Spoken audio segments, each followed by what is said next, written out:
I am thrilled to have a truly inspiring guest with us today. She is a force to be reckoned with, the incredible Tolú Ekundare. The first show that you were on was called The Trust. How do you feel about being portrayed as the villain because you took the money in the end?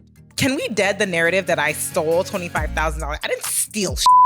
It was an option that everybody was given, and I was the only one that had the ovaries to say, yes, please, I will take the $25,000. So let's talk about the set of Perfect Match. Were you really finding a connection with people, or was it just like, I want to stay on the show? They all came in with a strategy, and then my happy dappy is just like, hey, what's up, you guys? You ready to find love? Okay, I still want to talk about the final vault offer. I'm still mad at you guys because... Why?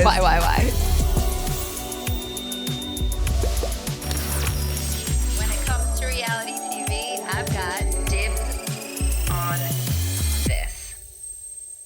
Welcome to Dibs on This. I am your host, Michelle DeBellis. This podcast is giving you an exclusive look at the behind the scenes of reality TV. But the fun twist about this podcast is you're not only going to hear stories from the celebrities' point of view, you're also going to hear stories from the producer's point of view, which is me. I am thrilled to have a truly inspiring guest with us today. She is an absolute force to be reckoned with, making waves not only in the modeling industry, but also in reality TV. She's filled with passion, ambition, and so much talent. Please join me in welcoming the incredible Tolú Ekundare. Oh, that was so sweet, first off. I love you. I love that intro. Yeah, girl. That was so beautiful. Oh my God. I want to do that for all my guests. I want the most epic intros because you all deserve it. And do deserve it, heavy on that. But that, and everything she said, absolutely true. I mean, I want to make you feel good for the whole podcast, right? And it's all absolutely true. You are so freaking right. Tolu, welcome. I want to stress that her name is Tolu. Tolu. Yes, Lord. I call Thank you Tolita. Period. My Only Michelle Tolita. can call me that.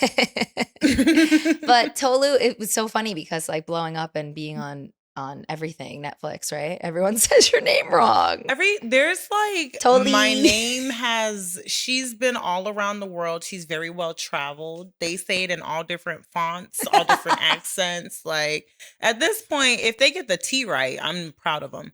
Tolú Ekundare. That's Let's what I'm saying. Get it. Tolu. Very simple, Tolu. very cute. Very and beautiful. cute. Thank you. Very demure. Very mindful. Very me. Well, since we're talking about your name so much, what does your name mean? Does it have a meaning? Yes, actually. Okay, so Tolu is short for Tolulokbe, which means to God be all thanks, or to God be the glory in Yoruba. Wow. Yeah, that's why I'm like, it's so important to say my name properly because she has a meaning. And when you mispronounce it or just intentionally, I don't give a fuck, I'm gonna just say whatever the hell comes out my mouth, it takes away the meaning and it takes away the power. And my mama named me that name for a reason. So just say it the right fucking way. She is our Nigerian princess. Thank you. Get it right. Like, get it right. Well, I think that's so beautiful about your Nigerian culture is your names actually have meaning. I mean, all of them. My name's Michelle. Michelle. What does she mean? I Bad don't- bitch. What do you mean? Bad bitch under 5'5". Hey. Period. Your name has a meaning because she's yours. I love that. My mother definitely popped me out in 1987 and said, I'm naming her Michelle because it means bad bitch. Because she's going to be a bad bitch under 5'5". I love you. Word for word, bar for bar. Shout out to you, Mama Dibs. Woo! Mami linda. Mami linda. So good. Okay, Tolu, so let's get into it. So first off, welcome Hey, girl. to Dibs on This. Here we are. I love to be here. You went from working with me on set on reality TV show to now my own podcast set. What do you think of the space? First off, she eats. She's so cute. She's so sparkly. She's so Michelle. As soon as I walked in here, I was like, we have a Lady Gaga corner over there. That's so Michelle. We have sparkles on top of sparkles on top of the sparkles. That's so Michelle. I feel like this gives the perfect little like little Costco sampler of your vibe. Ooh, I love it. Like it could Mhm. be even more vibrant, Precise. even more No, of course. No, fabulous. she is even more vibrant and even more fabulous. But this is a cute little Costco sampler, like, Okay. you Like know, give me a little a little snack, taste, just a little a little pick me taste. up while Now, I'm if they want the whole shopping. thing, make sure you tune into all the episodes. That's it. The All right, let's jump into it. So you and I know each other from working on set of the trust. reality TV show called The Trust. It was on Netflix. Mm. I was your producer. You know what's funny? Right. I didn't know your job title until I was watching the show and then it said your name and Mhm. your job. I didn't know what the hell you were. So like, I needed someone to talk to. I needed someone to like just talk some shit with. I just needed like some comfort and advice in a way that was like a big sister. You were Mhm. like my on-set big sister. Quite Love literally. you. Again, I didn't even know your job title until we were watching the show and I was like, oh. That's what she was. She's a producer. She's a producer. But I mean, to your point, thank you so much for saying that, by the way. That's so kind of you. No, But it's to your true. point, like as a producer on reality TV shows, we do a lot of the time, almost most of the time, handle your emotions so much. Mhm. It's such an emotional highs and lows that you're going through while filming. And that is so much of our responsibility as well. Girl. And I joke, it's not a joke, but I joke and I'm like, I'm a therapist. Like I'm a No, psychiatrist. you literally Without were. a degree because I know how to like cope You and literally were. console. I can attest to the fact that that was so much of your job because I feel like Thank you. being a producer, part of it is creating that interpersonal relationship, Yeah. right? That's what facilitates the trust and kind of helps you to be able to produce the shows adequately, right? We were like this. Exactly. We were locked in. That's part of why my confessionals were so freaking So good on the fire. trust because people are like, were you an actor? Were you acting? No, I was literally in a room talking shit, gossiping Yeah. with like my favorite person. Literally, like they would pair me with my favorite producer, i.e. Michelle. Ew. She would be behind the camera, be like, all right, so talk to me about this. And I'd be like, girl, let me tell you what happened. So this person did I this and this and know. this and this and this. And that's why my confessionals ate so much because I was literally just chatting shit with my girl. Well, that is so sweet for you to say, but I am also going to have to give so much of the credit to you just being fabulous, incredible, amazing you. Okay, I like that. Like personality plus to a T. It's like this is why you were casted on the show, you know? Not only is it head to toe stunning, also inside you are. You're so vibrant in every way.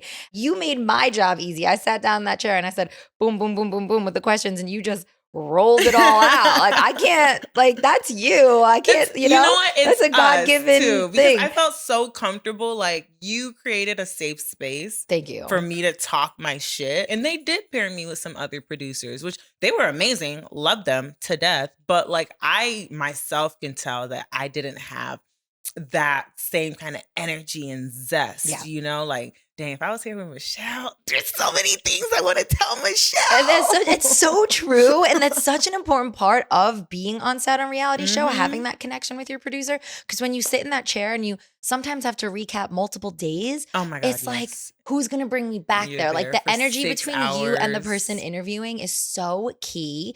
And not only for your comfortability, but to make a good show. Like at the Literally. end of the day, right? Mm-hmm. We'll jump back into that, okay? But just starting off in the reality world, you've obviously been on multiple shows now.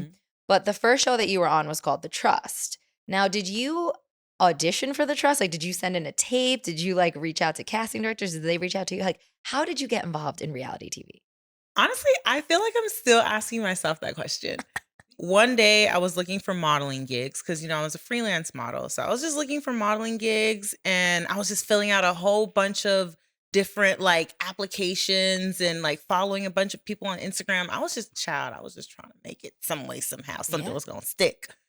And then I followed this one casting producer on Instagram.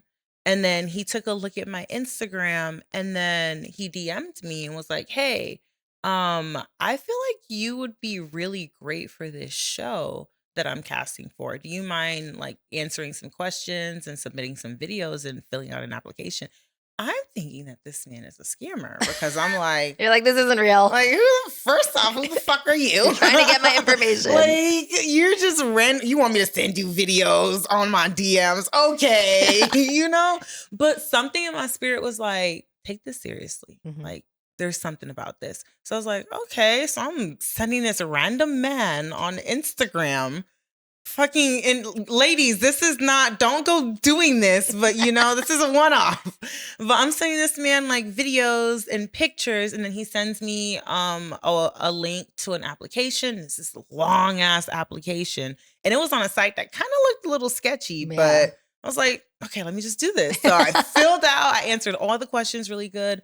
And then like 2 days later, I'm getting a call from a number, Los Angeles, California, baby. I live in Houston, Texas. I'm like, who the fuck is calling me from Los Angeles, California? Right. So I pick up, and it's a casting manager or agent or whomever from in LA. And he's like, hey, yeah, so-and-so Chad, that was the casting director that reached out to me. He's like, Chad passed along your information to me.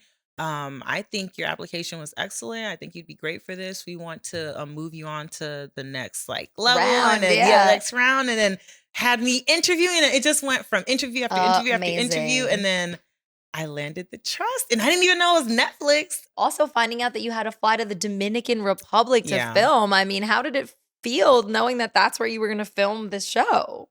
Again, I still wasn't 100% sure that this was real. I was like, this could be a really elaborate human trafficking scheme. And if it is, then they deserve me. Like, they deserve it. Because it is so funny how many people that get casted on shows say, I swear I thought it was a scam at first. I thought it was a scam. No, because when I landed in DR, I missed the first flight. Then the second flight was at like the ass crack of nighttime, midnight. Oh, no. So I land at like 1 a.m. DR time. So it's like 1 a.m. I have, my battery is dead. And then there's just a random like Dominican local with my name on a sign. He's like, Tolu. And then he's like ushering me into this dark van. It's just him. I have no battery on my phone. And it's late. So it feels creepy. Literally. So I'm just like, God be with me, please. If this is, you know what? He spelled my name right, so I'm getting in the car. That's what I'm saying. I was like, he put my name on a whiteboard. So I'm just going to trust it. I'm going to trust the whiteboard. But, You trusted it. The irony. You trusted the process to be on a show that you didn't know was going to be called The Trust. There you go, girl. Look at that. But I think the crazy thing about getting casted on a show for you, which a lot of people don't realize, is we as producers have to withhold so much information from you guys. But we don't tell you everything for those authentic reactions in the beginning. I mean, also, not only did you not know where you were going, no, you didn't know where you were filming. Nope. You didn't know what show you were filming. Nope. We aren't allowed to let you guys see one another. No. So that authentic reaction, not only to the space, but to each other is real. So we had you blindfolded. What else did we do to you? Y'all did everything but pluck our damn eyeballs out. Y'all had us blindfolded, and we had to carry umbrellas so we couldn't see from our peripheral. I remember before the first episode, like when we were shooting the first episode, I was blindfolded wearing heels. So I had like a seeing eye producer that I had to hold on to that just like led me to some miscellaneous chair in the middle of God knows where. And I'm sitting down on this chair with my blindfold on and my umbrella over my head. And all I can hear were waves and like birds. And so I'm like, I don't know where the fuck I am. I don't know what the hell's going on, but I know that I'm somewhere around water and there's birds chirping. That's all I know in Dominican Republic. And we literally had you in a huge ass mansion on the edge of the cliff. On a cliff's edge is crazy. I didn't even know it was Netflix until I was standing on the edge of that cliff. Yo. And Brooke freaking Baldwin says, by the way, do you guys know that this is going to be Netflix? And I said, bitch, you're lying. And all of you were like, I said, bitch, I thought this was Tubi. Netflix? Jaw dropped to the ground, all of you. Every single one of you were like, wait, we're going to be on Netflix? That's crazy. It's all these fun little things that people don't realize. Like the process for you guys going into a show is so mysterious. Y'all really have to keep some secrets. I mean, it's reality. This is why we call it reality TV. And I can't tell you how many times people watch any of the shows that I've worked on and they're like, they're an actor. I mean, you even clocked it before. People said it to you, right? Can you please tell the people that this shit is not freaking scripted? Like, it's not. Like, not at all. But if it was scripted, I would have wrote a way better ending for The Trust. Ooh, girl, there's some things I want to change. Like, the crap is not scripted. I think things are just so heightened. Like, y'all are really good at your jobs because you're literally in a pressure cooker. Like, like heightened emotions, like heightened awareness, like, and then there's cameras and drones and, it's just literally you feel everything times 5, times 10, in all honesty. And you can't have your And cell phone. And you have no like minute to yourself unless Mhm. you go in the bathroom and you pretend like you're taking you a really long shit. And even sometimes, child, the bathrooms, they got cameras too. Like you literally have no time to yourself. And it's just you and the world and your emotions. Mhm. And so of course things are gonna be heightened. Like, of course, if you're looking at it, you're gonna be like, oh, if I was in this situation, I wouldn't have been as dramatic. Yeah, because Yes. baby, you're not in that situation with everybody and their mama in your face, fucking cameras everywhere. Like, you're in a house, you can't walk away from the situation, get a minute to breathe. I can't go get boba tea and go watch my favorite little guilty pleasure and just decompress and relax. Like, you can't do that. You just have to sit there and marinate in your feelings, marinate in whatever emotions, and deal with it right then and there. You're not living your everyday life. You're not eating the food that you want every day. You're not eating at the times maybe that you're used to. You're off your schedule. You don't have your cell phone. You can't call your family, your friends. Nope. You go crazy, and not crazy in a bad way, in like a social experiment way. And that's exactly what the trust was. You didn't know what it was. You knew you were going on some sort of competition reality show. But the way it worked is it was 11 strangers living in a house together. Everyone ranged from the ages of 21 to 70, right? And you all split an equal amount of money. Yeah, so in you the got to trust. make it to the end. You got to make it to the end. And randomly, there were these challenges, and whoever would win would get a trip to the vault. Yeah. And in the vault, They you get had an offer. option A and option B. Offer 1, offer 2. And one offer usually always helped out the team, the group, everybody living in the home. And then the other one was more selfish. It helped the person who was in there. You played that game so well, and you trusted people so well. You opened up so well. Like, where did that come from? How did you do that? Is that just who you are? Or did you have to turn something on because you knew this was about the money, like a game? It's a little bit of both. So, like, I just knew it was a competition-ish show, but I didn't know the elements of it until right then and there. I'm learning as I go. I just was going with my intuition. I was just going with my gut, girl. I was really just like playing that game on autopilot. At first, I went in with a strategy like, okay, get on the winning team, as many people on my team as possible, and we could just ride that wave to success. Then, some people they weren't trusting the process, and they kind of deviated, and it messed up the plans of the team.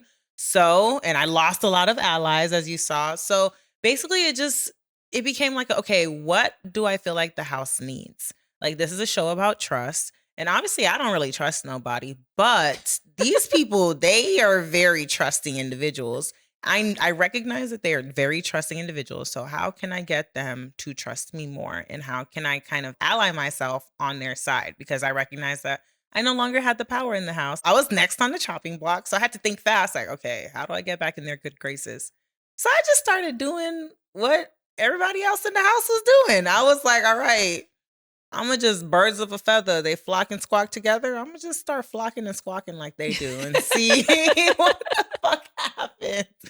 And I gained their trust again. And then at the end of it, I just decided that, like, you know what? I've been playing the game.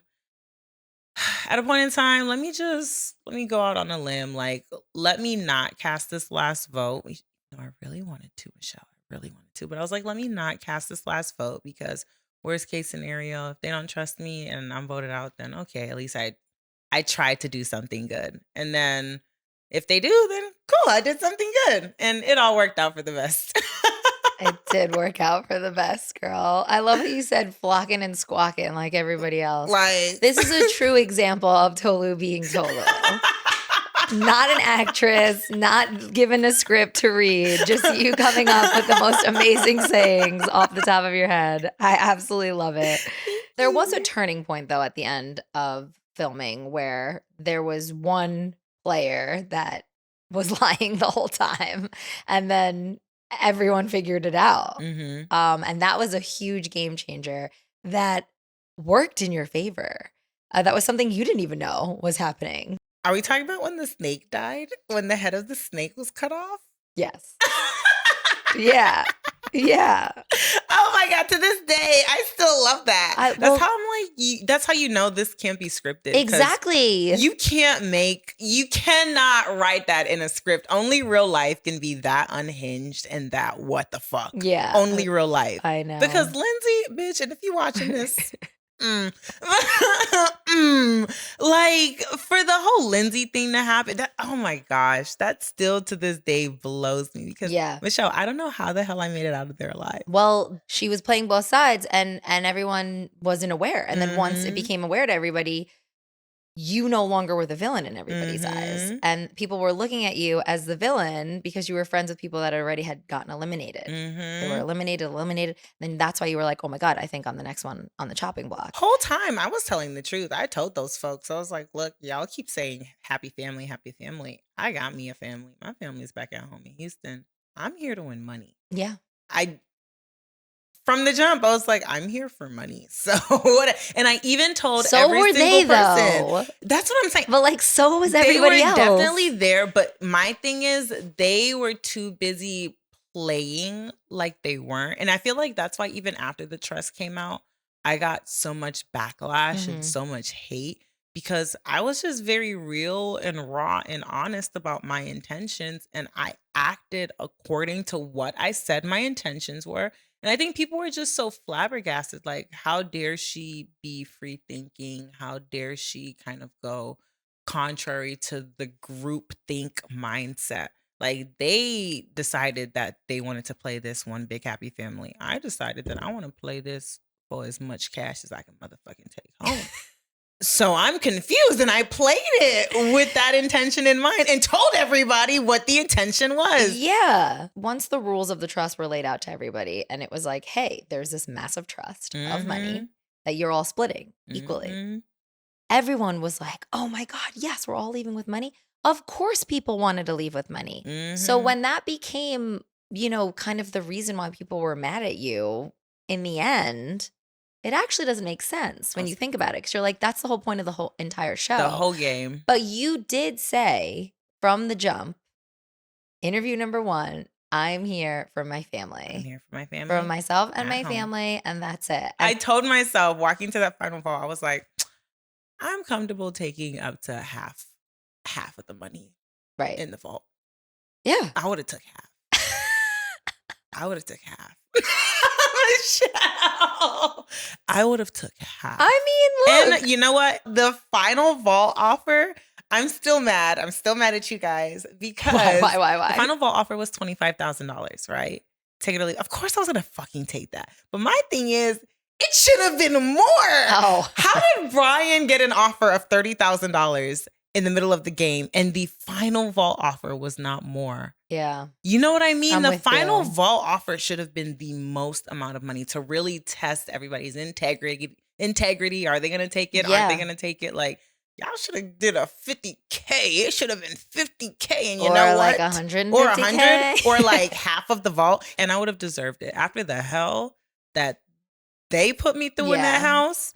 Oh yeah, that would have been one, because I deserve to go in the motherfucking vault. 2, for pain. 3, for suffering. 4, for Winnie going away. 5, because I was serving fits. So that's taxes for y'all getting to see the goodness that was me. 6, because I was giving y'all a motherfucking show. Like, I needed to tax. It should have been taxed. Work, Tolu, work. I'm still mad. I've forgiven y'all. I love you. Look, next show I'm on, if there's a vault and y'all know I'm finna be in there, you better put the most amount of motherfucking money you can in there, because I'm gonna take it. She's gonna take it. I'm gonna take it. You know what's crazy? I agree with you. There should have been more money in the vault at the end. As a producer on the show, I have nothing to do with that. No, okay, period. I wish I could control the amount of money and things that were spent on things. I want to air my grievances. But what's fun about that final vault is you all got the same offer. Yes. That's what was crazy about it. You all got to go in it because you made it to the finale. Dude, as a producer, do you get any say-so in like some of the games and the challenges? So there's a whole team. There's a whole production team that does that. They're the challenge department. And they are producers as well. They absolutely create them, come up with them. They test them out. They see what's going to work. I don't have any say in creating that stuff. I track all the story. you guys are building out the story in Mhm. reality, in real Mhm. time. We're Reality. tracking it, and then we ask all the questions in the interview chair so that when they go to edit the show, they have all the pieces to deliver a show. Girl, y'all had me in that chair All of you, for though, like you were all in I the chair. swear you had me in that chair. We were whenever Michelle would pull me in to do my confessionals, I already knew it was about to be at least a 6-hour day. Some days on set, the way the schedule is, we don't have enough time to get you guys in that interview chair. So it'll be 1, 2, sometimes maybe 3 days later that we sit down for I know. multiple hours and we're covering all these days. And that's where my job really is crucial because I have to go back in time and remember those moments for you. It's Because giving Severance. Yeah. That's literally what it feels like. it is giving Severance. Oh my God. But then we go back in time and I'm like, okay, remember 3 days ago? You're like, no. Michelle literally had to set the scene for like Multiple times. multiple times in my confession. Was like, okay, this is and this is what you said. Yeah. And do you remember how you felt? And I was like, oh, yes, girl, I And then do you- remember. and then how I got you felt. right back Yeah. there. She's like, tell me Exactly. how you felt. And I was like, I felt like. Why don't you tell people about ice, Tolu? Oh my God, let me tell y'all about the word that used to grind my gears on set. Hard ice.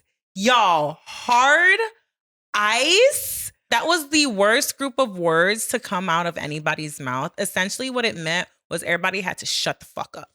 You had to shut the fuck. I don't want to hear. It was like your mom saying, I don't want to, and I better not hear. Not another word. That was them. The producers, hard ice, hard ice. I'd be like, but hard ice. The hardest of ice. Ice is basically when you're all in a scene together, but we're still prepping the cameras and audio. So we cannot have you guys talking because every word that comes out of your mouth is usable. Literally. Because everything is real and not scripted. So we can't have you guys talk sometimes when we're still setting the cameras and getting everything ready. So we're like, ice, because one little comment to one another or one little side eye or one little whatever could be a whole storyline. On the first day, they literally had to separate me and Winnie because literally we just looked at each other and we were like, oh, and then Michelle was like, hey, wait, ice, hold on, I need this reaction again. We need this. And I was like, but we didn't say anything. She was like, your reaction. We need the reaction. Was I was everything. Like, oh my God. Was everything. And watching it back, I'm like, there's a method to the madness. Like, it all makes sense. It's true. It sickens me, but it It's makes sense. Ice. What do you think the biggest misconception about you was during filming from your cast members? Well, I believe that it was like very much of a situation of them kind of grouping and lumping me, especially with like Winnie. They had their own issues with Winnie, which were understandable. Like, Winnie was a very strong personality and character. She and individual cast members bumped heads. But me as I am not like Winnie. Like, we are very different. We're complete 180 of each other. Amongst the cast members, I personally had really good connections with them, whereas Winnie personally did not. So there came a point in time where their feelings and distrust of Winnie was so strong that because they saw me and Winnie as like always hanging out together, and we were I'm gonna be very real, we were the only two Black girls in the house. Mhm. So they essentially just like lumped us together. Like, oh, I had a bad conversation with Winnie. She really pissed me off. Winnie and Tolu, they're the issues. And I was like, no. You had an issue with Winnie. Winnie pissed you off. You had no issues with me.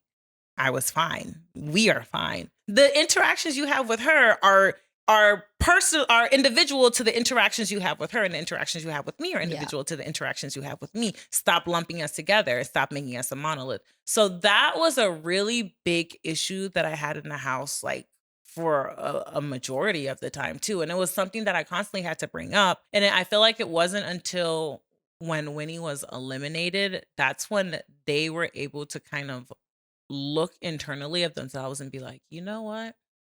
I was lumping you guys together. Mhm. Like, a lot of them actually came up to me and they were like, you said this, but I wasn't aware till after she left. And I recognized that is what I've been doing. And I'm sorry. And they apologized for it. And I was like, That's all I've been trying to fucking say. Yeah, I think that was a really incredible aspect of the trust, that there was real life dynamic going on. I mean, the trust was really the core of the show. How can people interact with one another? Complete strangers. Can they deal with each other, communicate, trust one another with so much heavy information? There was so much that happened while we were filming that nobody really knows about. Yeah. The drama. Girl, I was the villain. How do you Crazy. feel about being portrayed as the villain because you took the money in the end? Can we dead the narrative that I stole $25,000? I didn't steal shit. It was an option It that was you all an had. option that everybody was given, and I was the only one that had the fucking ovaries to say, yes, please, I will take the $25,000. I was the only one. That bitch didn't steal shit. I was offered a gift. And I took it. Period. That's what a bad bitch do. She take what the fuck she want out of life. The people who thought that I was a villain, they're thinking like sheep, right? And how do sheep think? Like, oh, you know what? That's not fair. How dare you do something that only benefits yourself and doesn't benefit the group? I'm so sorry. Newsflash, buddy. This life is a solo individual motherfucking race. It's not tandem. It's not a group project. Everybody is living their own individual life and experience. So you need to set up life to where you make sure that you can win. You do everything in your power to set yourself up for the most success possible. 100%. So, Michelle, somebody offered me $25,000. Yes. And nobody had to die for it. It didn't take food out of anybody's throat. It was just tax-free offered. And I did have to pay the taxes later, but tax-free offered $25,000. I would be a bastard if I said no, and I'm not a bastard. No. I'm not an idiot. Do you want to know what I think is crazy about people calling you the villain for doing that? Multiple things. Please tell me. First thing that I think is crazy is every single other person was given the option. Everybody. Okay? It wasn't like you twisted some sort of scenario and got the money and no one else had the offer. Everyone had the offer. You're the only one who took it. I'm the only one who took it. Well, let's think about this scenario. Number 2, this is the reason what makes me like, what? How is she the villain? What if somebody else took the money? Okay, fine. It's a simple answer. They'd be like, they're both villains. But because you were the only one who did it is the reason why I think it elevated this narrative of you being the villain. You know what? Because everyone watching was like, she's the only one who did it. Villain, period. You know what? You did it for your family. And I did. And you know what? And you went back home. Let me show you. Did I ever show you? No, show me. Oh my gosh. What are you showing me? This was April of last year. You made these flowers for your parents? Out of the money from the trust. Oh, remember when I was showing you? Yes, and you were, oh my God. Okay, so for everybody listening, Tolu made massive bouquets filled of cash. Thousands the of money dollars. that she won on the trust for her parents. Look at how sweet this is. I'm going to hold it up for the camera. Yeah. So sweet. And here's a little close-up of mama looking like a queen with her thousands. And it showed dad. And Daddy-O with his money, honey. Incredible, because you did give it to your family and it was for your family at the end of the day. Precisely. So let's move on from the narrative of Miss Tolu being the villain and being somebody who is an opportunist, I would like to say. You took an opportunity, you helped your family. My thing is, I am a woman that just takes everything that life has to offer her. I'm not going to sit there and see an opportunity and think, you know what? No, I'm not deserving of this. I'm not going to do that. No, I'm deserving of every opportunity that comes my way because it came your way. It came my fucking way. It came your way. So the trust airs and it's obviously a massive hit, but everyone's talking about one person, Tolu. The main character. It's you, girl. It was giving main character energy. The mainest. And everybody was saying that. So much so to the point where Netflix goes, hey, Tolu, I'm going to give you another ring-a-ling-ling, girl. Hey, baby. Want to be on another show? Yeah. So how did that all go down? You get a call to be on Perfect Match. officially part of the Netflix, what is it called? Netflix reality universe. The NRU. The NRU, baby. Netflix reality universe. NRU. That's Crazy. how we do. Crazy, girl. NRU, that's how we do. Period. I love it. I love it. So you get the call for Perfect Match. What goes through your head? I mean, it's a completely different show. It's a dating show. What's so crazy, Michelle? When I was packing for The Trust, I was watching The Perfect Match season 1 on Netflix. That's literally the last show that I watched. I was watching Perfect Match season 1 while I was packing for The Trust. And I was watching, I was like, ooh, this Francesca's a bad bitch. And then I was like, ooh, you know what? Maybe I could do this. Maybe by season 3 or something. That is crazy. And mind you, I didn't even know that I was going to be on Netflix. But in my mind, I was just thinking like, oh, maybe I could do Tubi or I don't know, something like I could do a dating show by like 2 years from now or something. Wow. And then 2 months later, they call me to do season 2 of Perfect Match, the show that I was watching when I was packing for The Trust. Crazy. So go in. And then when I go into Perfect Match, like I was nervous, 1, because this is a dating show.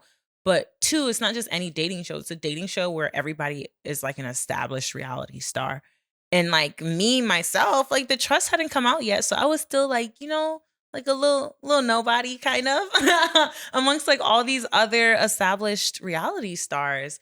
There's kind of like a difference that happens once you watch yourself back on TV. Like it's one thing to film a reality show. I feel like it's got to be a trip. Something clicked in my brain when The Trust came out and I watched myself. Like I finally got to perceive myself in a way that I never perceived myself before. And I feel like my frontal lobe, she like developed, like, no, for real. Like she really developed. So I didn't have that experience yet. So going on Perfect Match, I feel like everybody else had already seen themselves on TV. They already have that like experience. They know how they're perceived. Like they have that about them. So I was going in like oh, I've seen you on Too Hot to Handle. Oh, I've seen you on Love is Blind. Oh, I've seen you on The Ultimatum. Oh, I've seen you. And then I was just me and like nobody's seen me. And they're like, who are you? And I was like, I'm Tolu.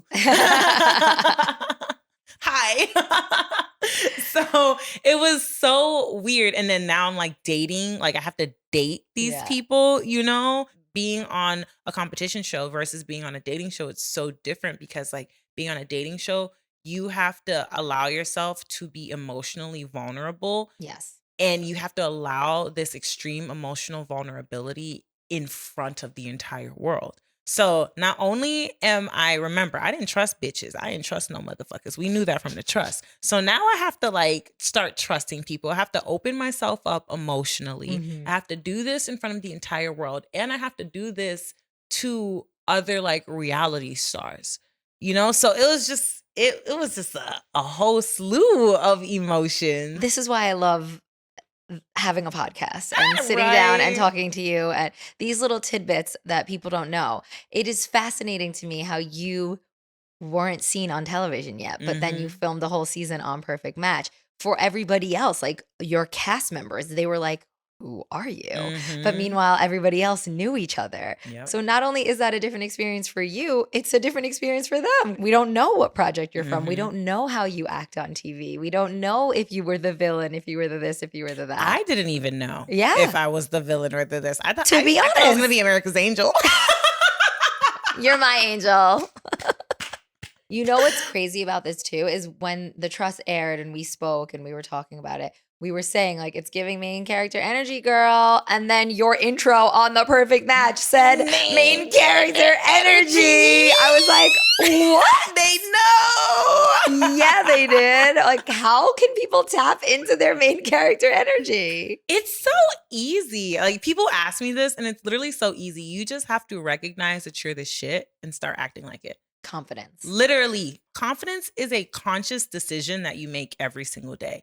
I'm choosing to view myself as the shit and I am choosing to act like it. Love it. That's literally all. That's what main character energy is. Like I have had the main character on my Instagram bio since I've had 900 followers. Nice. 900 followers. Yeah, and I had work. the main character. Now I'm at 230,000.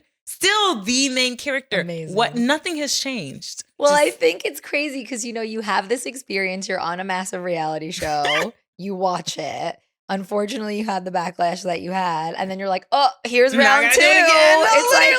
Like PTSD shit. I had like 4.5 months to breathe. They're like, all right, we right back at it. And now we're on like an even bigger show. Right. When I watched episode 1, because I watched it right at midnight when it dropped, I was like, I gotta see. When I watched episode 1 and like, I'm the first one to walk in again. I'm the first one to walk in and it says main character energy. Immediately I was like, oh, I don't think I'm going to be the villain this time. What a sense of relief. To cry. I was like, oh, thank you, sweet Jesus. Good. I love that for you, honestly. I love it. So let's get into just the filming of Perfect Match. It's a dating show. Yeah. So when they called you to be casted on it, did you have any hesitations? I mean, it's completely different from The Trust. Yeah. Like I said before, I was like, ew, I have to be like emotional and like in front of people. Oh my God. Like in dating show is weird. Like, that was just so weird to me. But I was like, oh, it's Perfect Match. Like, can't say no. You can't say no. And I'm single. Like, come on. I'm only going to be this young, this hot, and this single for this moment in my life. So what the fuck? I'm gonna say yes if Netflix offers me the opportunity. Way to recognize that. Literally. So I was like, okay, this is terrifying. I don't know how this is gonna go, but I'm gonna just go. So when I was doing the casting process, like how Perfect Match is, like there's a starting cast and then there's bombshells that come in like midway through the seasons, right? So in my mind, I'm thinking like, oh, I'm like an obscure ass, unknown ass bitch. Don't nobody know me. Like they probably just want me for the bald diversity of it all. Like we got bald bitches on the show. Get out of here. So I was like, okay, I'm gonna be the little bald bitch higher. So in my mind, I'm thinking, obviously I'm gonna be a bombshell. Like nobody knows me. So when we were going through the casting process, they let me know like, okay, so there's 2 dates that you're going to fly, either the 1st or the 15th. Okay. The starting cast flies in on the 1st. The bombshells, they fly in on the 15th. So I'm already prepping myself to fly out on the 15th. I'm like, obviously I'm going to be a bombshell. I'm ordering clothes. I'm not even paying for express shipping because I'm like, oh, the 15th, I have time. Like, give me that. Let me save some money. Regular shipping. Like, that's what I'm prepping myself for. So the final interview, they're like, all right, so this is when they tell you the date that you're flying. So I'm already like, yeah, the 15th, whatever. So they're like, okay, so we need you to be ready to fly out on the 1st. And I was like, wait, the 1st? Isn't that when like the starting cast members fly out? And they were like, yes. And I was like, wait, I'm flying? Should not be flying out on the 15th. They're like, no, Tolu, you're a starting cast member. Yes. I said, what? Then you had to go on all the websites and change the shipping. Change the shipping.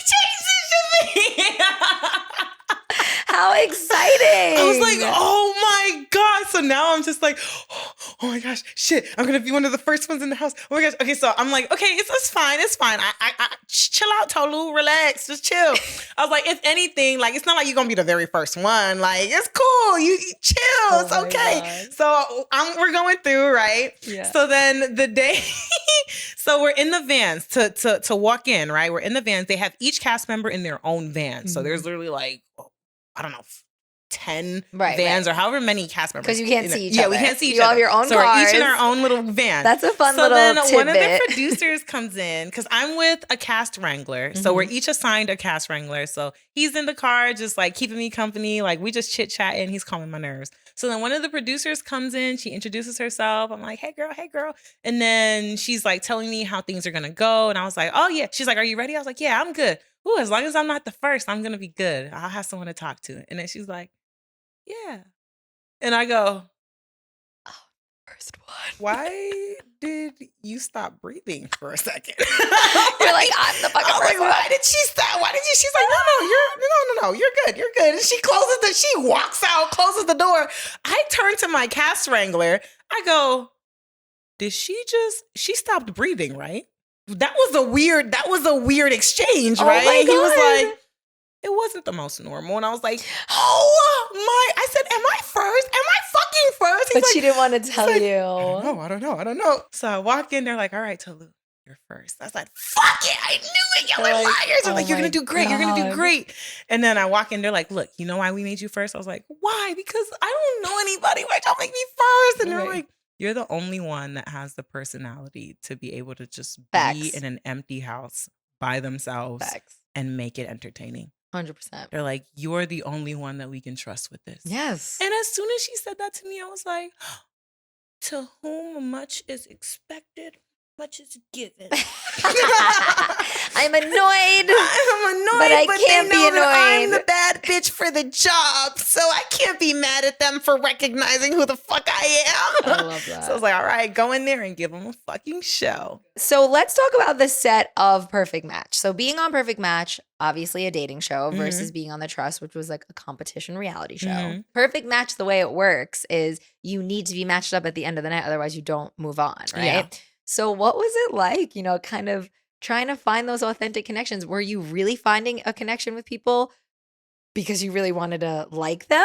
Or was it just like, I want to stay on the show? In the beginning, my mindset was like, oh, maybe like I could find someone for real. And then like as we got into the game and I like noticed the nature of the beast and the individuals, specifically the men, or can we call them that? Specifically the males that were present, like I recognize like, all right, this is not giving a find someone, connect for real, fall in love type shit. It's like all right, just match with somebody and stay on. These are all professional reality stars. So everybody like they know what narrative they want to push. Like they know how they want to come across. They know what their good side is. They know what to say, what not to say. Like they all came in with a strategy. Yeah. And then my happy dappy ass just like, hey, what's up, you guys? You ready to find love? Well, I love that you were actually there to find love.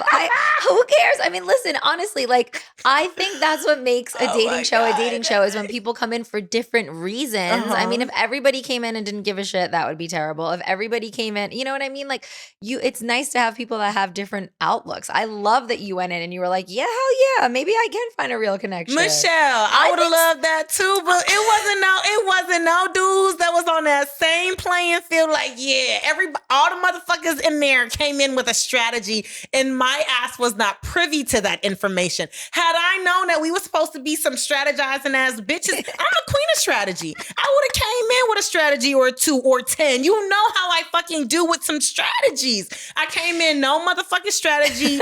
Came in wearing my heart on my sleeve, thinking, yeah, we all in here to find some love, not knowing that no motherfuckers were here to play a role. I didn't know we were doing scene study. That was my issue. Like I would have joined in had I known. And it wasn't until I found out that I was like, oh, clocked it. I clocked it. Well, I think that's what makes that show so interesting is it's a house full of reality stars. Girl. So there's lots of levels of games going on, not necessarily the motive of the show, but also like their character and their career and whatever the heck is going on. And how they come off as and their persona and whatever narrative that they used to have. How do they want to rewrite it? Like some of them were like, oh, people see me as a playboy. I want to give lover boy now. And it's like that now I'm going in to rewrite the narrative as I'm a lover boy. Or some people, oh, they saw me as a villain. I want to prove that I'm sweet and caring. I just came in as like, I don't know what the fuck they see me as. I'm just going to come in as Tolu. But I want to find true love. I just want love. Who doesn't want love? I mean, I don't blame you. I don't blame you. I thought that was crazy though, that your season, the people that won like came on at the very end. Weird. It made sense though, because you know what's funny? And I said this to Chris after we were in the boardroom and we chose, or I really chose Christine and Nigel to get together and go on a date. Oh, you chose them. Yeah, I chose them. At the end, I know. When we got out the boardroom, I literally turned to Chris. I said, "Ooh, I may have fucked up." He's like, "Why?" I was like, "Christine and Nigel, I know they're really gonna like each other, and if they get into the house, I feel like they could have a chance to win." And he's like, "No, what? No, they would have just got here. No way in hell they're gonna win. It's gonna be either you and me or Alara and Steven." I was like, no, I think Christine and Nigel could win if they got in Damn, here. look at that. And look at fucking that. They Exactly what I said was gonna happen. I was like, damn, I am a fortune teller. What happened while filming? Like, because I wasn't on that set with you. I I wasn't your know. producer Sad on face. that show. What was the perfect match set like versus the trust set for you? It was a bigger set. Yeah. Right. And there were a lot more people that they had to get through. Because the trust we only had at max 11. Yes, Whereas true. perfect match, they had all the couples, then the bombshells, then like there was just a lot that they had to go on. So there was a lot of times whereas like on the trust, they mostly had it me and you for the most part. Like I was just in the confessionals talking shit with my fave. Vibing. Yeah, We were literally vibing. just vibing. But then for perfect match, they kind of hopped me through different producers, like whomever was available at the time. The energy that is in those confessionals with you, like your job as a producer is really, really important because I recognize for myself that like my energy kind of sways depending on who's in the room with me and who's asking me the 100%. questions and how they're asking me the questions. Like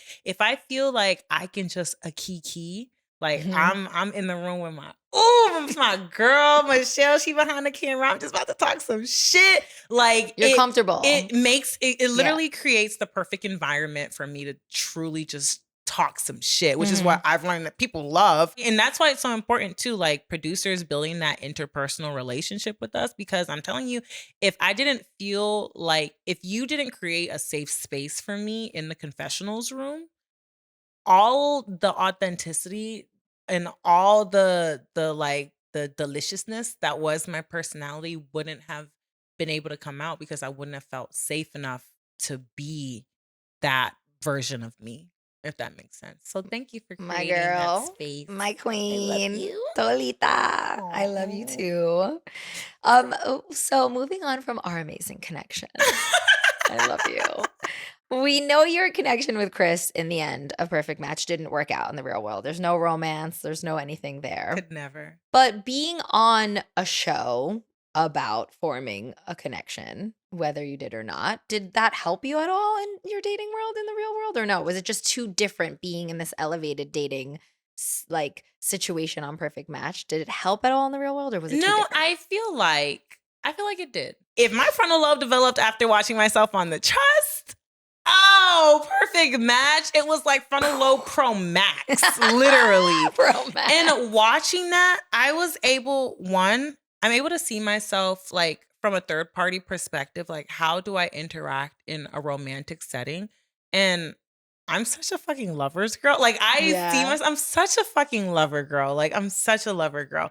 And so I recognize that about myself, but also I recognize what I bring, what I give, and I also recognize what I'm not willing to accept. I feel like being on Perfect Match, it forced me to recognize who the fuck I am and who I want standing next to me. I love that. In this journey of life. And like Tolu, you are absolutely amazing and you are so worthy and deserving of the best kind of love. And I promised myself that I will never ever settle for anything less than what I know I deserve. Yes. So I am so glad that I went on the show because like that is what came out of it. Like okay, I the love love that. for myself. I didn't gain like the romantic love that I was looking for, but I gained a self-love that was so extremely necessary for myself. And I'm really happy. I'm happy that I have her and her is me. Damn, Tolu, mic drop. That was the best response I could have ever, and like I couldn't even imagine. Like, you know, people look at those shows and they just laugh them off and they're like, oh yeah, whatever. They're just gonna walk away with more Instagram followers or whatever. But you actually learned something. Yeah, I did. I love that. You didn't walk away with a romantic connection, but more love for yourself. Significantly more. I've learned more about myself in the last 2 years than I've learned in the last 26. Thank you, Netflix. No, real life, Big Daddy Netflix. You know, you treat me so good and you treat me so right. And shout out to you for doing that because a bitch needed to learn that lesson. I love that. I love that. So let's just go back in time. I want to hear the whole backstory of Tolu from Nigeria when you moved to America. Give me the tea. Okay, so this is the tale of Tolu. Wait, what? Let's make a book. No bad. Let's do it. So I was born in Nigeria. And then when I was 2, we moved to America. So first I lived in Florida for like a year. Okay. And then from Florida, I moved to New York.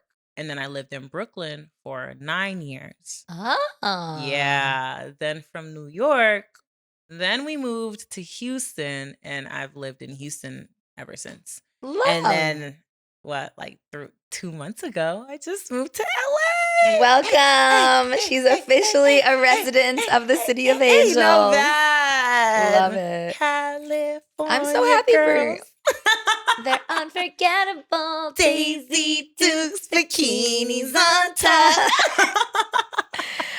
So let's talk about your heritage, your Nigerian heritage. Like growing up, did you bring it with you everywhere? You said Florida, New York, Houston. It's always been a huge part of your representation of who you are. Tell me about that. Was it hard when you were a kid being a proud Nigerian woman? I was born in Nigeria, raised in America. So I feel like I'm the truest definition of like an African American in the sense of like Africa, 1 foot in Africa, 1 foot in America. Yes. Like when I was outside of the house, I was in America. But then as soon as I'm back at home, it's like I'm in Nigeria because what are we doing? Mommy and daddy, they're like, we're speaking our language. We're eating Nigerian food. We're listening to Nigerian music. We're watching Nigerian films. We go to a Nigerian church. So I'm interacting with other, like the Nigerian community. There's a huge, bustling Nigerian community in New York and in Houston, two of the largest in the country, actually. So going to school was so stressful because like I had like Nigerian vocabulary and colloquialisms and mannerisms. I remember this one kid, he was like, oh, in Africa, because Africa. Yeah, I mean like, in Africa, do y'all have like, y'all don't have like school buses or anything, right? Do y'all do like school giraffes? Like, is there a giraffe that goes around and picks all of you guys up? And I was like, I said, yep. And yes, there was. And we all used to fight over who got to sit on his head. There were giraffes, and and the giraffes were only there if the lions were unavailable. If the school lion was unavailable, then they would bring the school giraffe to come and pick us all up from our mud huts that we would go and swing on the vine to go and climb on his head. Like, what the? Oh, so ignorant, but actually kind of funny. It's like you should be a stand-up comedian and do a whole bit about all like of this. Ignorance so that was growing up, and then now like now being African is cool, like, and then Ancestry DNA, everybody done took their DNA test. They're like, oh, I'm 20% Nigerian. My father's like 5%. And they're proud. Yeah, and they're very proud. Everybody is so proud. But at least now people can be who they are with pride. Absolutely. Even though I was always proud of who the fuck I was. Good. I was Nigerian when nobody else was fucking Nigerian. You were never when torn, it wasn't cool, I was Nigerian. Yeah. Now everybody, they 22% Nigerian according to their ancestry DNA. Well, you know what? According to whoever the fuck, I've been 100% Nigerian all the fucking time. So yeah, I'm a trendsetter. I like that. I love that. Yes, girl. So you were never ever torn between. No, never. Good. Always very proud in who I am. Always very proud. What message do you hope to convey to your audience about just being proud of your culture and the authenticity behind it?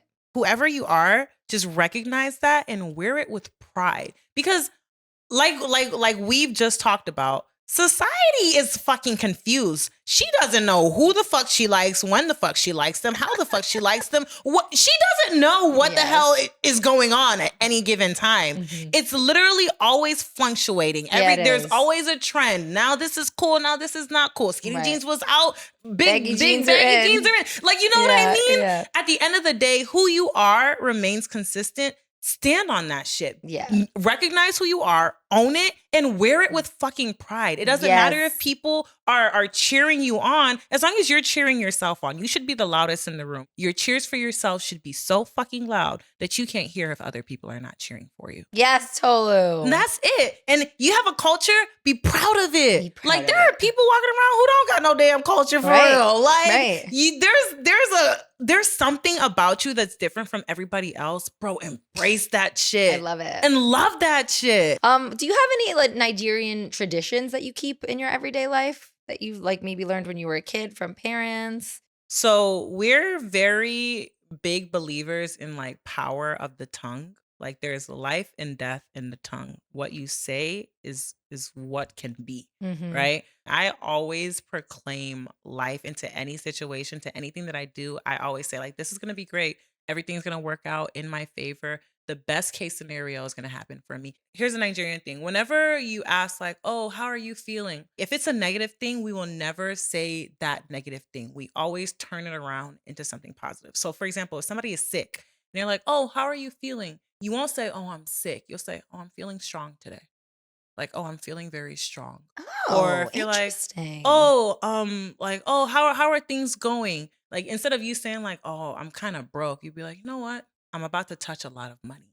Like you Ah, proclaim, you don't speak on what the current situation is. You speak on what you're going to be or what is going to come out of it. you manifest what You you man it want to literally, happen. literally there's power in the tongue. Life Wow. and death is in the tongue. So are you going to speak life on yourself or are you going to speak death?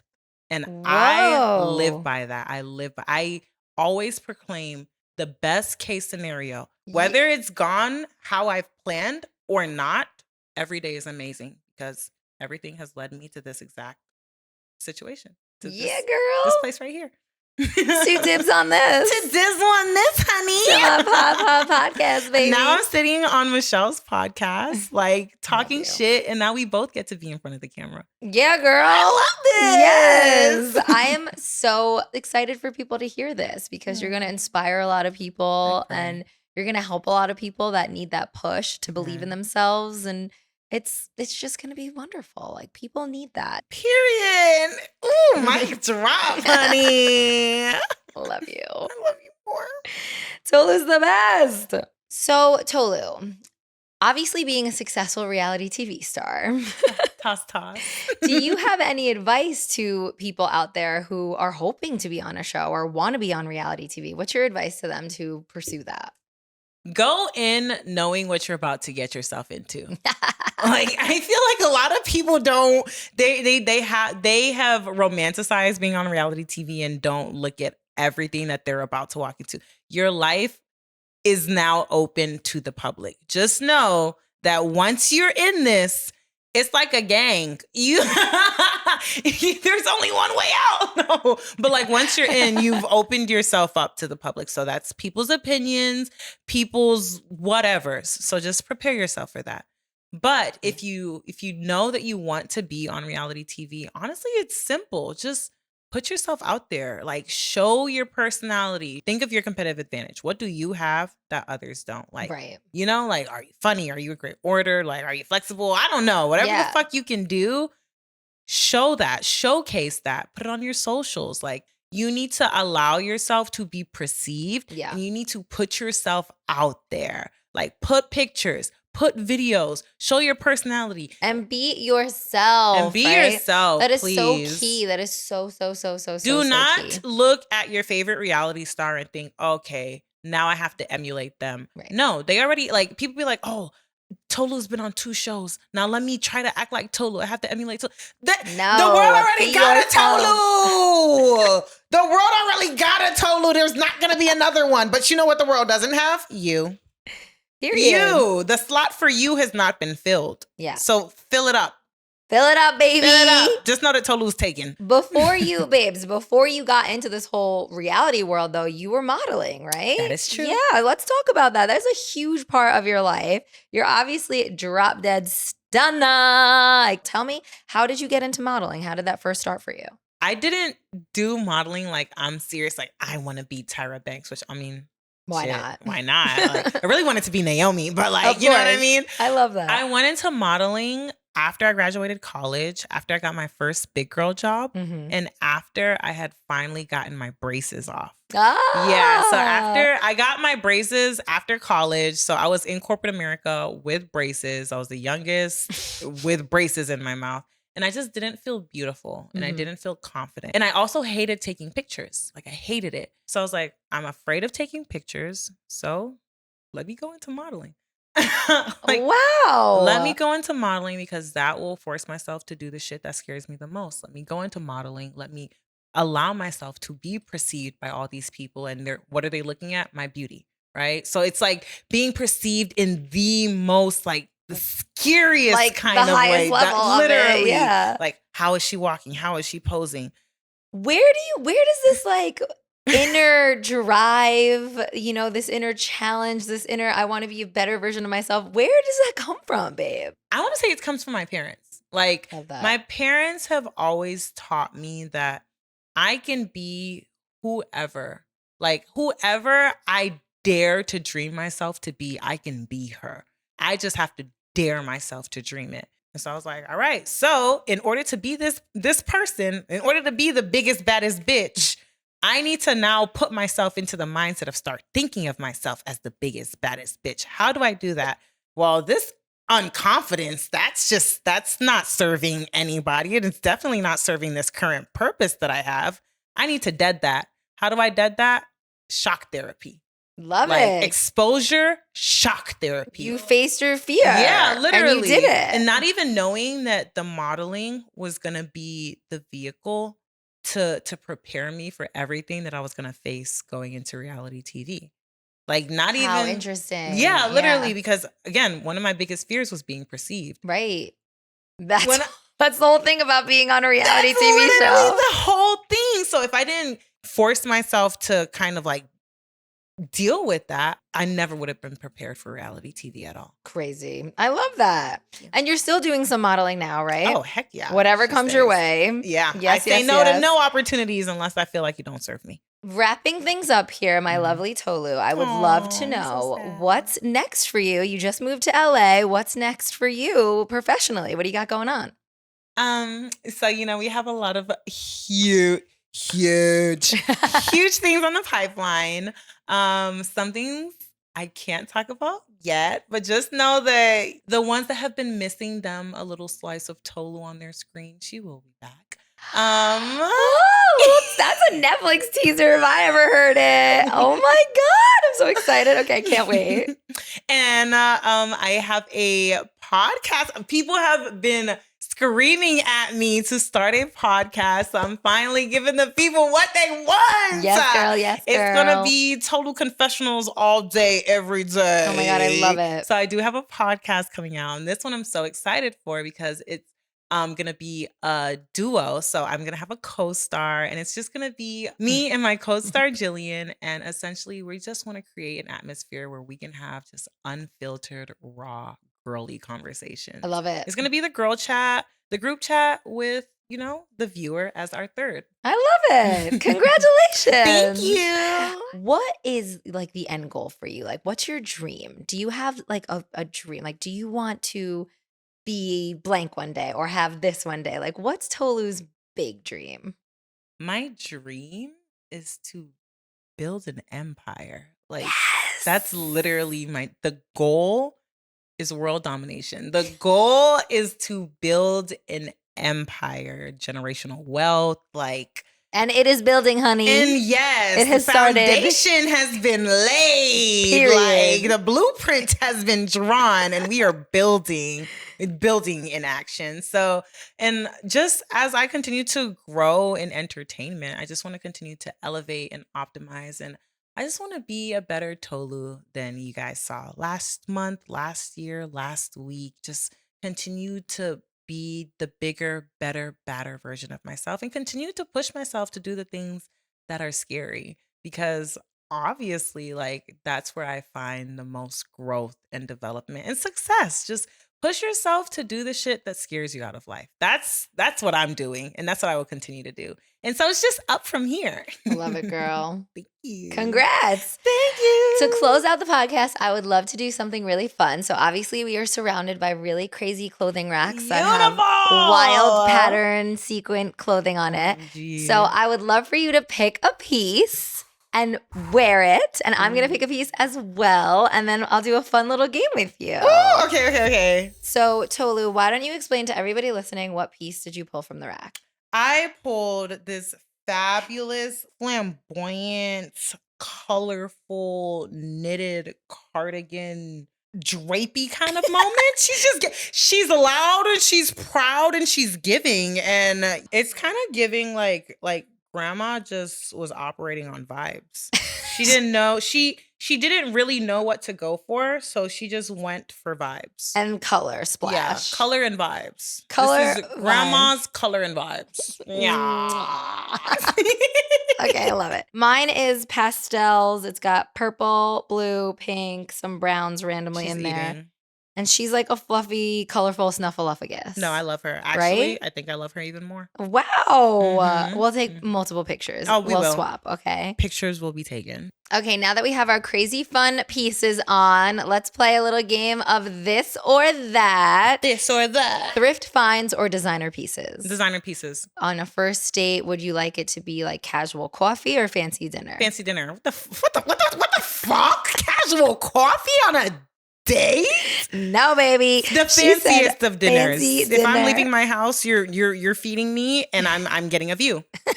Dibs on that. Dibs on the fancy dinner. Slow burn romance or love at first sight? Slow burn. Dibs on the slow burn. Right? Mhm. Get to learn a little bit more about them. I feel like it lasts longer too. Love at first sight is usually only based on looks too. It's lust. It's lust at first sight. Yeah. Facts. I feel like you can't love on first sight. Look at what she learned from being on Perfect Match, No, you guys. literally. Oh my God. Not lust at first sight. Lust. Public display of affection or keeping it private? She said PDA. Ow. PDA, this on that. Grab my ass. Give me a kiss. Let everybody them know. I am yours. You are mine. Let them know. Keep Let it them private. We know. gonna do some things in private, but you can do some things in public too. Let them Dibs know. on that. I love it. Dancing at a party or watching people from the sidelines. Dancing at a party, because we are not no wallflowers. So dibs on the Duh. dancing. City living or suburban life? Suburban life, dibs on that. Ooh, Mhm. love it. Summer or winter? Summer. Ooh. Dibs on summer. Was the trust more about trust or deception? The way that I played it. Deception. That's it. Is it better to be the villain who wins or the hero who gets voted off? The villain who wins. Is it better to be a winner or a loser? Dibs on winning. I love it. Team trust or team perfect match? Ooh, team trust. The fuck? The trust gave me almost 100 grand. Perfect match gave me headaches. Minimalist wardrobe or Maximus flair? Maximalist flair. The bigger, the better, the badder, the bitch. Hello. Introvert or extrovert? Both. Ooh. Yeah. Ambivert. Ambivert. Yeah. Is that a word? Yeah. Oh my that's God. both. Thank you for teaching me. The main character needs to recharge. The main character needs to be with the mainest character, which is just herself. I love it. Please go home. Los Angeles, Texas, or Nigeria? I plead the fifth. Fair. Very fair. Very fair. Very fair. What's your favorite genre of music? Afrobeat. Hey. Makeup or natural face? I'm going to say natural face because Because you're a queen. I don't like to have to do too much work if I don't have to. I love to do the But makeup. I love makeup though. Yeah, you do. Like I love makeup. And watching yours, looking at yours right now, she's eating. She makes me want to say makeup. House Especially Labs, the babe. blush. Thank you. Gaga, are you listening? It literally looks so Gaga. natural. Okay. House Gaga. Labs. Okay, Gaga. Call me House Labs. And then lastly, which I'm sure everybody who's a fan of yours wants to know, what are your workout secrets? Because you were a drop dead gorgeous queen. I just try to put in as many steps as I can throughout the day. I feel like Love. that's just the easiest way to go about it. Just You know, burn it. take the escalator, just go up the stairs. Just walk and you burn more. So clearly, Tolu's telling us that she is just blessed with the amazing genetics of being an actual freaking gorgeous queen. All right, Tolu, I just want to say thank you so much for being here. It means the world to me. Wait, are we done? Yes, we're done in our crazy fun outfits. Just thank you from the bottom of my heart. You were so inspirational. I said that in your intro. I meant it. She And I hope did. everybody She did. listening feels the energy that this woman projects and gives out to the world because it's nothing but positive vibes. I love her. We've been talking for so long that the light is changing in the studio and it's shining over my shoulder. So I just wanted to make a little comment about it, but we're having a blast. On the sequins. It's giving disco ball, honey. It is. It's giving what it's supposed to be giving. It's giving what it's supposed to give. Exactly. But everybody tuning in, whether you're listening or you're watching, you know what's up. When it comes to reality TV, I've got dibs on this.